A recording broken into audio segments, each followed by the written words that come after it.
Well, let's start with just a little intro about yourself, and then we can dive into some of the exciting things that you're doing. Yeah, great. So I at Traasdahl kind of started Arkade here in Bentonville, innovation center for retail and technology, supply chain, artificial intelligence, and also run a technology company that's headquartered here in Northwest Arkansas called CRISP, and really with ambition here of getting international technology companies and companies from outside of Northwest Arkansas as well to come to this incredible region and experience the innovation that happens in retail here. It's actually becoming more of a retail innovation hub in the recent years, and so it's exciting to be here. Is that part of the reason you moved, part of your time here and starting companies here? Yeah, absolutely. This is kind of where innovation is happening. It's not happening on the coasts. It's not happening in other markets as much as here, because you have an incredible ecosystem of companies here that collaborate really well together to drive revenue and growth and innovation. Here is a lot of technology investments that happens, obviously with the large retailers in the area, but also the supplier ecosystem here is investing a lot in technology, so they can collaborate really well with retailers. I think a lot of people would be surprised to hear that, because here we are in the Midwest, the heartland, and it's like flyover country, right? So you think of technology as Silicon Valley or Seattle. What are you actually seeing? Is it not the case anymore? It's definitely the case if you think of kind of horizontal technology, things that kind of you can use for any industry. Innovation for that you typically see more on the coasts, but we think about this more as commerce and retail and going really deep in a vertical. Mm-hmm. And that innovation is happening here in Northwest Arkansas. And that's what's so exciting for technology companies to be a part of for all over the world. I think this is kind of retail capital of the world, and the many incredible companies that are based here, and that allows for innovation to happen here that's not happening elsewhere. And just the growth and the size of the market is just dwarfs any other market. So I would say that the retail capital of the world and the innovation capital of the world is Northwest Arkansas and here in Bentonville. Mm-hmm. There's a vertical versus horizontal. That makes a lot of sense. Well, the big picture is it's really an important time for you because Arkade is launching. Yep. But let's go big picture. What is Arkade? So Arkade is this kind of meeting place and forum for technology companies that really want to be a part of the ecosystem here, and we provide both the office space so that they can actually kind of be together and learn from each other, but we also through CRISP. So CRISP has a lot of customers here, 200-300 customers locally and 50-60 people locally. So we're also enabling kind of the companies that come in to meet some of the customers that CRISP has, and that allows for faster business development and innovation and product development, etc. So if we can get the best of companies from Scandinavia or from other parts of Europe or from Asia or from international markets to come here, but also for the companies in retail on the coasts of America, I also need to realize that this is the place you need to be. And very often when they come here, they realize it, but it's hard to understand how special the place is before people actually come here to experience it. Mm-hmm. So that's what we want to do. We want to kind of broaden the understanding of how special this area is, so more technology startups experience it. Mm-hmm. When you know, you know. When you know, you know. Yeah, mm-hmm. And you have to get here to know, because mm-hmm. it's impossible to actually imagine and picture mm-hmm. what it is. So that's what we're hoping, that we can be a bridge for companies to come here and experience mm-hmm. it. And once they're here, we also want to help them be a part of the community faster mm-hmm. in a way. when we travel to different conferences for retail on the East Coast or West Coast, there's definitely, when there's a sort of, when I say Bentonville, Mhm. there's some people who are just going, I don't know what that is. Yep. But then I can see it in their eyes when they recognize, oh, Bentonville. Yep. Yeah.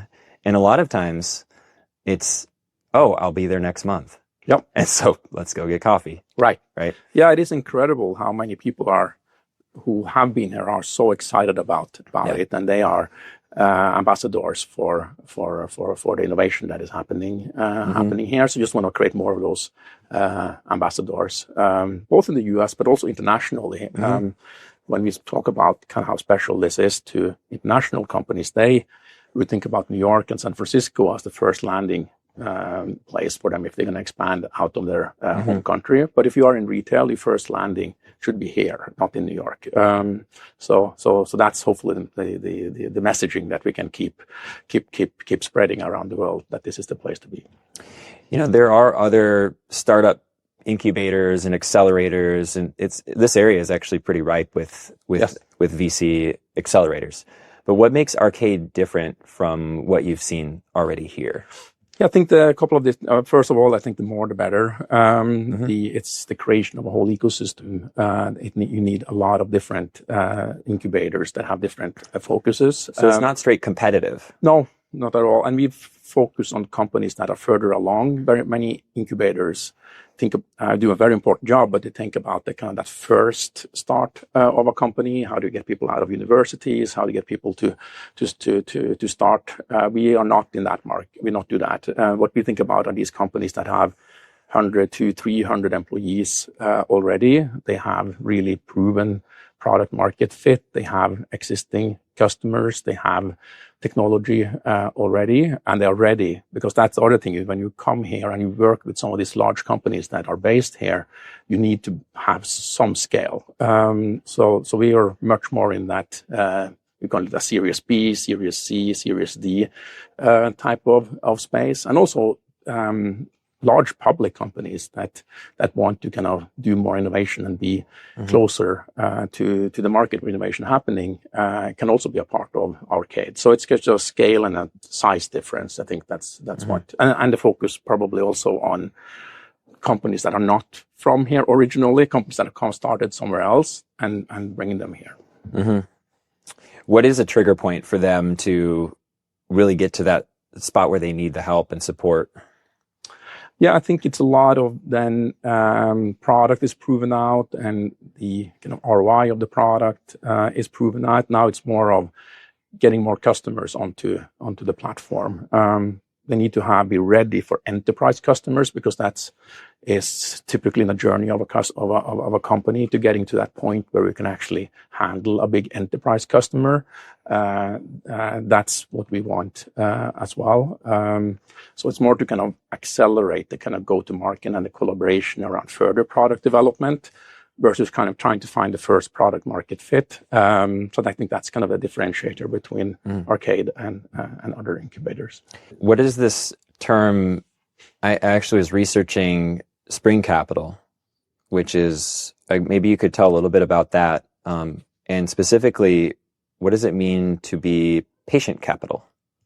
Yeah, so Spring Capital is a family office after built and sold some companies before. Fortunate to start Spring Capital as a permanent vehicle. So we don't have any investors, which means that we can take a 5-year view on things, or hopefully a 50-year view on things, or 30-year view on things. So that's kind of the exciting thing here, that we can think about this from a long-term perspective. The thesis is up to you. Yeah, right? It is, exactly. Is it hard to find investors? I mean, if you were looking, is it harder to find investors who are thinking 30 years? Yeah, most investors are obviously thinking the fund is usually fund size. You have to invest all the capital in between 1 to 5 years. So we think about it differently, which is an evergreen type of capital, which means that we also can do things like this, which is exciting, because there's very little financial upside of doing Arkade, right? It's more and kind of creating this meeting place for everybody. But when I'm passionate about something and do something for because I want to help and do something, it also generally ends up being a positive thing for investments and all of that. But the main purpose of this is more to kind of create an ecosystem of companies here that can collaborate better together. Mm-hmm. I was going to ask about founders, but these later stage companies, is the founder still in the company? Very often they are, yeah. From that 100 to 300, I think you will be 50-50. Whether the founder is still there. And if the founder is not there, the founder might be in a product role, for instance. And then it's particularly exciting to be in this area because that's what we see on the CRISP side as well, where I am the CEO of CRISP, is a lot of the product innovation happens. So if you want to be close to a customer that can kind of push a company forward. So if there's a company that has a founder that now is this head of product or head of engineering or something like that, I think it's been a very exciting place to be. We can also think about commercial business development type of people. We have at CRISP for 30-40 engineers in the area. So I will also encourage companies to recruit here because you get access to incredible engineering talent. You have a phenomenal school in Fayetteville that outputs great engineers. And I think now in the world of AI, the knowledge about the expertise about what you're building for is even more important than it was before, so that you can recruit engineers that truly understand the domain and understand what it is the problem that they're solving for and what's the ROI of the products they're building. Those engineers are much easier to find here than other places. Mm-hmm. I mean, 10 or 15 years ago, it was just learn to code. Yep. Just for anything. And now, you're saying with AI, it's more important that they know the vertical. They know the category. Yeah, I think that's the big shift now, is that engineers truly need to be geeks who can speak, but you need to be really close to customers and understand customer needs. Just last week, we had a meeting with a customer and a dinner on Monday night from 7 to 9:30, and then there was an idea that came up in that meeting. By 11, the product was built 1.5 hours later, because one of the engineers was in the meeting and went home after dinner and built it. Mm-hmm. That would take 6 months a year ago.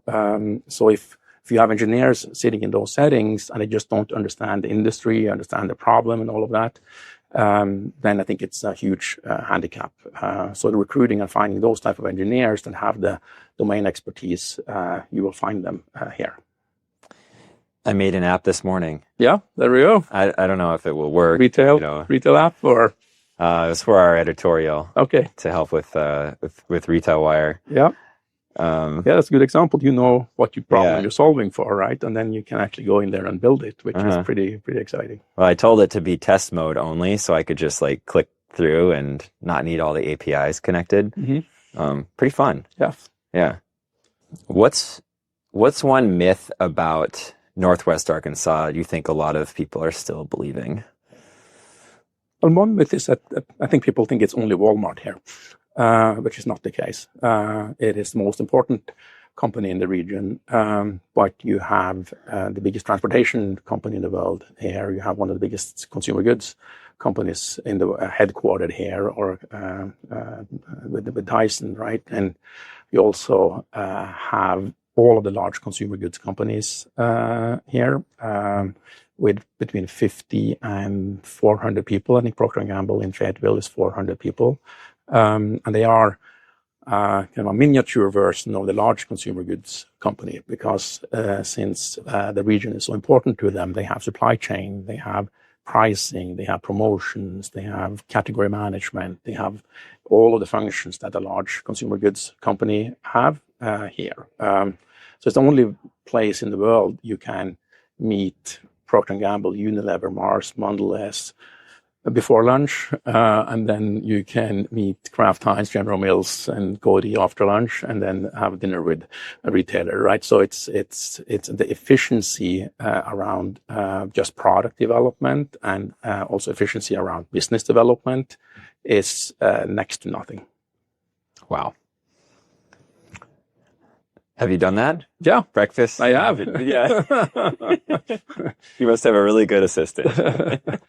Yeah, it is. And what I love about the community as well is that the customers are also so leaned in on product. So in terms of kind of driving product development and driving innovation, in those meetings, you end up actually having really good product innovation and technology innovation, which will encourage people to start putting engineers here as well, recruit locally or bring them from other places, because in those meetings, particularly now with AI piece, is that you can actually start together with customers, can actually develop products in meetings and have it live the same day. And in order to do that, you need these very sophisticated customers that know exactly what challenges they try to solve.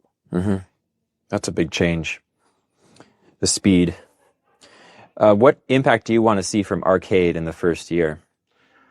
I would love to be a part of creating some unicorns out of it. It's a very overused term, but I would love to see one come from Arkansas and be a part of that. Because I think there is no reason that these unicorns should be created elsewhere in this industry. I think it should be created here.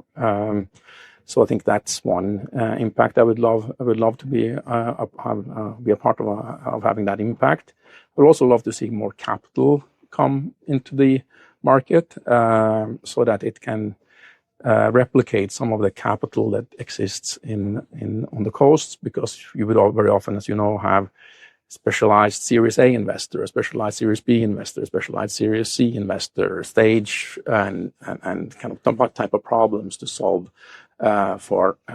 We see more like early stage investors here, which are many fabulous ones. And then you have New Road, which is an incredible company, an incredible investor that can do many different stages. But just having a bigger kind of capital market here, I think would you need that in order to get the innovation to happen. You need risk capital to come in, and either that is recruited locally, and there's a lot of knowledge and capital that is local, or you can also, I think, the companies that have capital elsewhere should really set up operations here. Mm-hmm.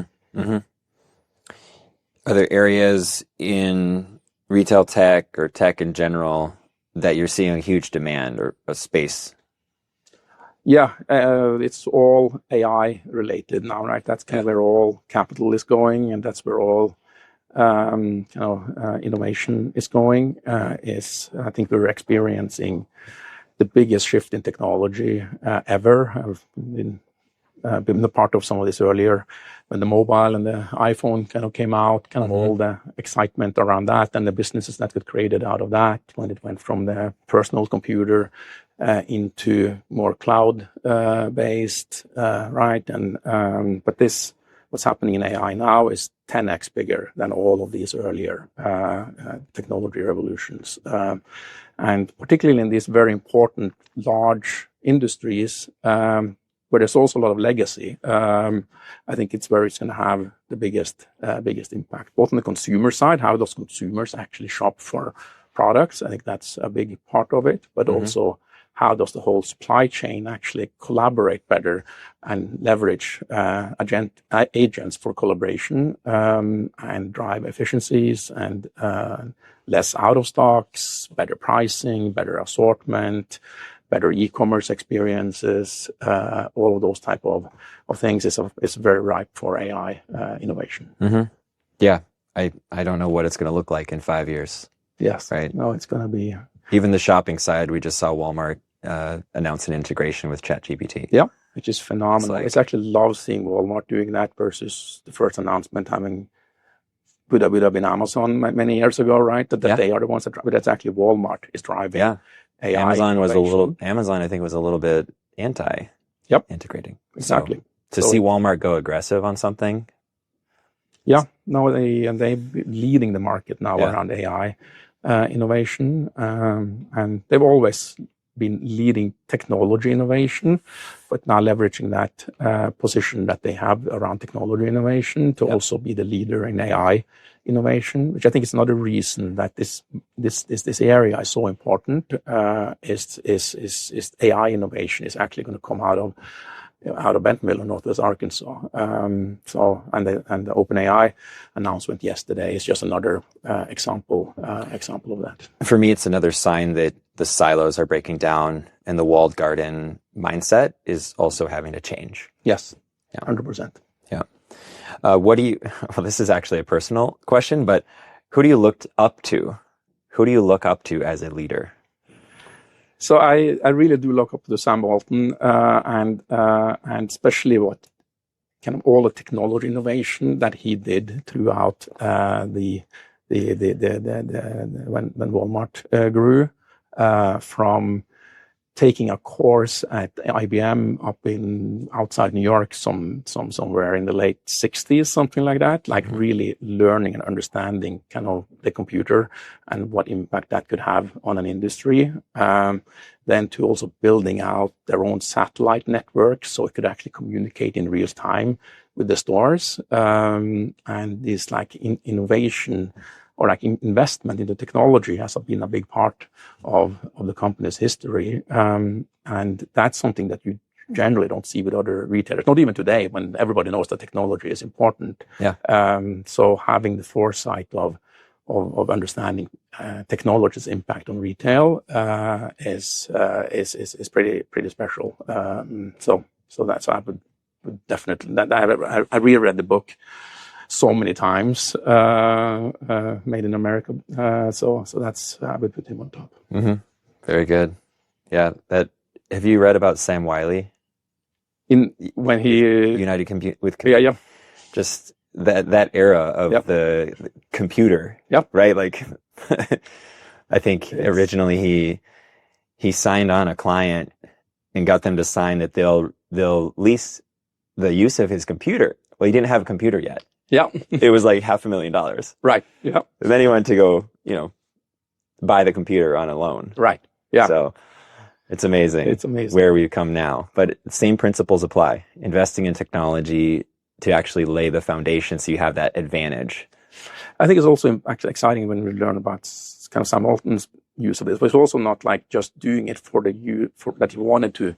It also really focused on what does it actually help us do operationally? What does it help us do in terms of our supply chain? What does it help us do in terms of our collaboration with our supplier ecosystem? Kind of how can we share data with them so they are smarter, better about their decisions, etc. So it would also approach it from the right angle, not just technology for technology's sake, but it's technology to drive a better outcome. And that's also very impressive because I see now especially with AI, so many people are just jumping into this and doing it for the sake of doing it type of thing. But if you kind of forget that you're doing this for a purpose, for an outcome, you're working on driving the price down for a consumer, for instance, or I'm using it to make sure that the products are on shelf when people walk into the store. I'm using it so a shopper can actually have a better shopping experience, and I can have my personal agent that can go out and buy things for me, and know like using it for these type of things that kind of contributes to driving better outcomes. I think that's also what I admire is the combination of foresight, but also then understanding what it's going to have to be used for. Yeah. I'm seeing so many people applying AI to what's already broken. Yep. And then it just breaks faster. It breaks it faster. Yep. And I think I'm telling people, apply AI to what's already working, because then it can superpower your process that's already working. Yep. Yeah. I loved this chat. This is great to understand your point of view and your mindset as you make this big splash in Northwest Arkansas. Great. Thank you so much. Yeah. Thanks for having me on. Yeah. Thanks for sitting and chatting with us. What are you excited about in the community here? And what are you seeing? that you get you excited? What gets me excited about Northwest Arkansas is it just keeps changing, and I keep meeting people that are just doing amazing things. Yep. When I moved here, I did not really think I'm going to be, taking RetailWire and growing it here. I just thought this is a cool place to live. It's convenient that it's a retail capital. But I really didn't realize there was so much else beyond Walmart. Mm-hmm. And then I started going to all these conferences, and I'm even 2 weeks ago, I was at Grocery Shop, mm-hmm. and I met the guy who did the Great Value branding, right? The logo for mm-hmm. Great Value. And I thought, and we were just getting coffee. Yeah.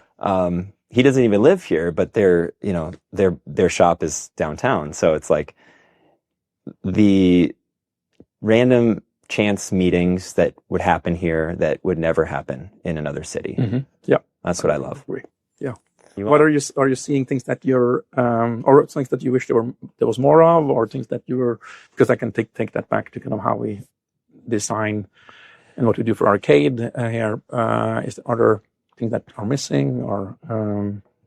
Well, I think one thing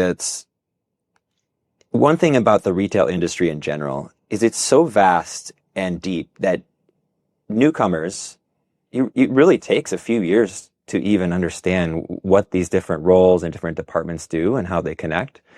And I think there's so much exciting things happening in this city. But for those who are insiders, I think they take for granted all their experience and knowledge, and it's just assumed. So what's needed? I don't know, maybe a little bit more on-ramp for those folks who don't understand the game as well. Well, that's right? Great. Yeah. Yeah, because I think there are people who are around and they're on the sidelines and they go to they pop into different events, but they don't quite see where there's an on-ramp where they could contribute. Like you said, there's a lot of talent here, but maybe they don't see where they could plug in because there's different groups that are they have a mission and they're going full speed ahead. And yeah, there could be a little bit more, I don't know what you call it, but beginner 101. How do you kind of to help these people see that this is a space you can innovate in, and there's actually room for. Now we talked about silos breaking down, but one of my favorite shows is Undercover Boss. Mm-hmm. And some of the best ideas come from the frontline workers, and I think that's something that Walmart has done really well over the years. And I think that could be even better in this ecosystem of tech and startups and, this space that we're in here. Mm-hmm. Just some ideas may come from those who aren't, who are newer. Right? Fresh ideas. Yeah. Yeah, no, the STEM school opening here as well now, right? There's a kind of connection to what you're saying. With the Waltons are opening in the... I can't keep up with it. I guess they're taking all the old Walmart headquarters and creating a university or a school there around AI and science, technology, math, things like that. So I think that could also be a kind of an interesting connection into what you bring up. Like, how do we create this next generation of leaders that truly understand the industry, but they need a place to plug in to get started, right? So well, there's our time. Yeah, that's the one. Yeah, exactly. Thanks again for coming on. It's great. It's been great, Ari. Yeah, thank you so much.